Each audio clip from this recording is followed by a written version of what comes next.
শত্ৰুঘ্ন সিনহা আঁতৰিল। পাটনা চাহিবত এইবাৰ ৰবি শংকৰ প্ৰসাদ। পাখি কটা গ'ল শত্ৰুঘ্ন সিনহাৰ।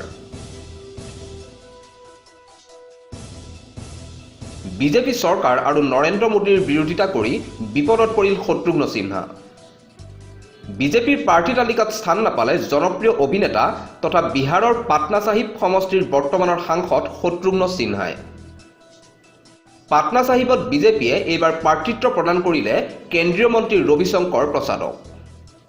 বিগত সময়ছোৱাত কেন্দ্ৰৰ বিজেপি চৰকাৰৰ নীতিৰ মুকলিকৈ বিৰোধিতা কৰি আহিছিল শত্ৰুঘ্ন সিনহাই। ফলত দলৰ নেতৃত্বৰ ৰোষত পৰিল সাংসদজন। ইফালে প্ৰাৰ্থিত্ব হেৰুৱাই এতিয়া কংগ্ৰেছত যোগদানৰ প্ৰস্তুতি চলাইছে শত্ৰুঘ্ন সিনহাই। সূত্ৰ অনুসৰি দেওবাৰ অথবা সোমবাৰে কংগ্ৰেছ দলত যোগ দিব বিহাৰৰ সাংসদজনে। News desk report, news 24 north east.